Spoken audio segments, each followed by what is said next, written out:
Hi everyone, welcome back to Camp Luke.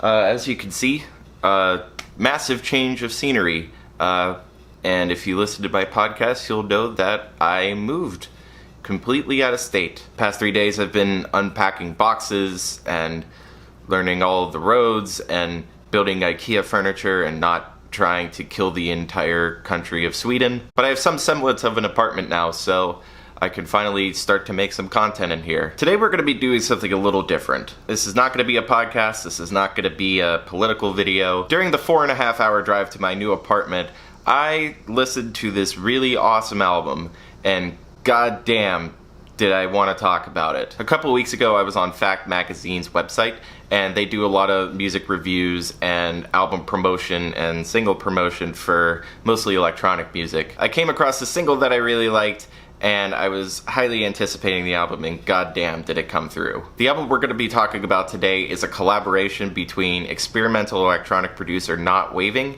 and alt-rock vocalist Dark Mark. They have come through with a compact and hard-hitting 9-track album called Downwelling. So a little bit of background, as I said, Not Waving is the producer on this album.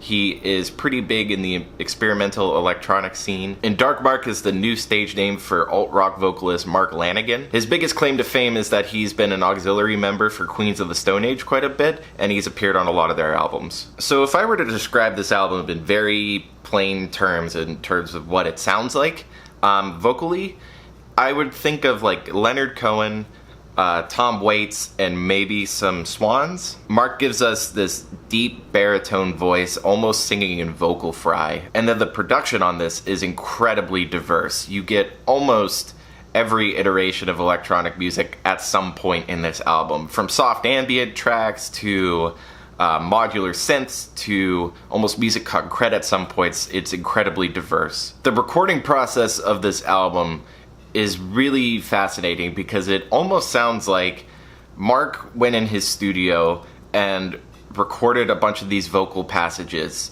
a cappella and then just sent them to Not Waving, and Not Waving built this electronic landscape to go underneath it all. Because as you'll hear, the music fits really well with the lyrics, but not necessarily in time. There's a lot of points where the music and the lyrics don't necessarily match up in terms of timing, but in terms of feeling, they fit really well. So the album starts off with this intro track called Signifying the End. It's a good intro for the album, it's pretty simple, and it kind of sets the tone for the album really well. Not Waving's production is a pretty simple synthesizer patch, playing a chord progression while the filters like slowly open up and the synthesizer tone changes.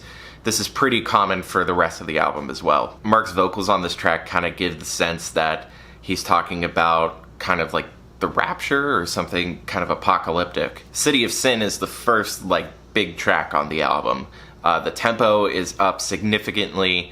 It feels like it's really building to something. The track starts off with Mark's vocals in like the literal nether regions of his voice, singing the main phrase of the song, and in the background it's just kind of like deep wind chime samples, it kind of sounds like, and then we get this sort of rhythm that builds up while Mark's vocals build up as well. After this we get the song On the Yard, and it's one of the first ambient tracks on the album that kind of wedged between two bigger vocal pieces. It's a nice enough track with some nice swirling instrumental chords and again those like low wind chime samples. After this we get one of my favorite tracks on the album, Burned Out Babylon. This is the first song with like a real beat that you could like really bop your head to. It starts off really sparse and really quiet with just the repetitive beat and Mark's vocals. But then as the song progresses, Not Waving adds more and more instruments, opens up these filters until it's like noisy as hell and just really driving. This is the one song that really feels like a Swans track to me, like the latter day Swans, the more recent albums. After that we get another ambient track. This is called The Last Time Leaving Home. This one is really interesting because it sounds like there are constant footsteps in the background,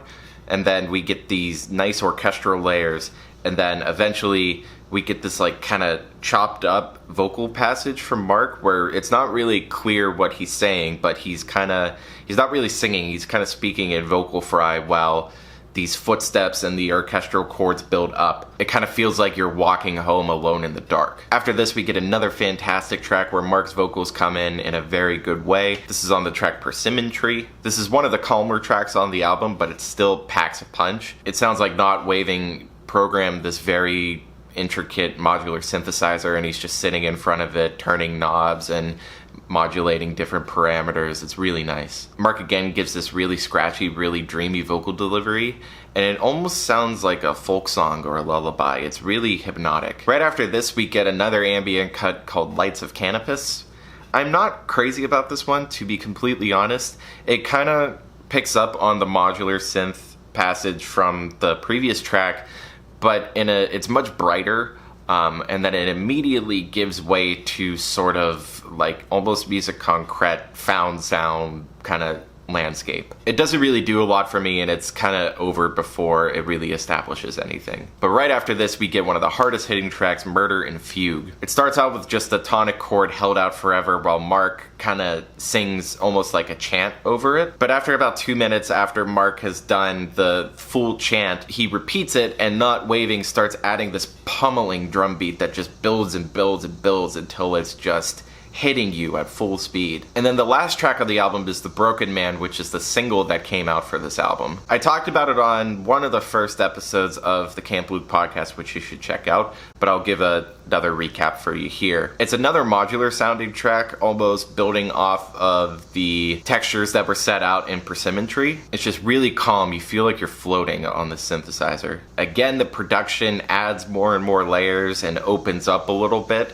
but it doesn't really pummel you or hit as hard as tracks like Murder and Fugue. I think Mark's lyrics really sum up this album thematically for me. It's very self-reflective and self-loathing at times, but it's also kind of uplifting. Another reason it reminded me of Swans is because it kind of has these spiritual references all over the album. You get this sort of Southern Gothic feel, especially with the lyrics and especially his vocal delivery. Whenever I hear vocals and lyrics like this, I just always get the feeling of like a landscape that someone like a Cormac McCarthy describes in his work. The main tagline of the song goes like this: "Who guards the great gates to heaven? Who can fix this broken man? Who will stitch my wings back together? Who will drag me by my chain? Who will call me by my name?" It's a great song to end the album with, and it just kind of fades into nothing after Mark delivers this nice poetry. So my general thoughts on the album, if I had one gripe to pick with this album, it would be that I think some of the ambient cuts are a little unnecessary, and they kind of disrupt the flow of the album a little bit.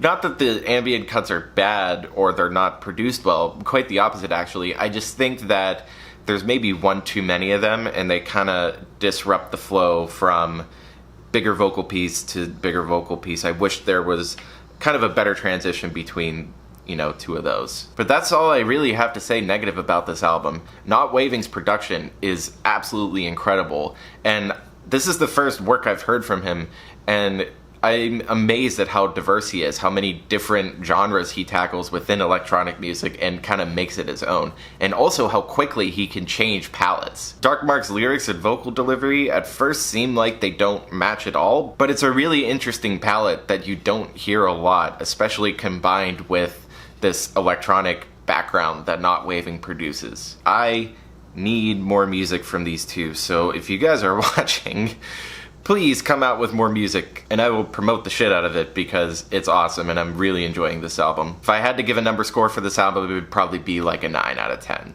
Thanks for indulging me for this kind of one-off album review video. If you like this and you want to see more album reviews on the channel, please let me know in the comments and give me more music to listen to. Coming up on the channel, I have the next parts of the Foucault podcast series where I'm going to be breaking down his Discipline and Punish. You can check out part 1, which came out a couple days ago. And after that, who knows, we'll see where it goes. Hit the like button if you like the video, and subscribe to the channel so you don't miss my next videos and podcasts. This is a great time to subscribe. Follow me on Instagram and Twitter. My socials are always linked in the descriptions of my videos. Let me know what you want to see in the future on the channel, and I will see you next time.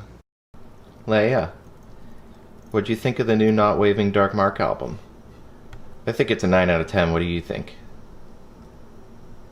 Yeah, me too. Can you say subscribe to Camp Luke? Oh, right, you can't talk, you're a cat.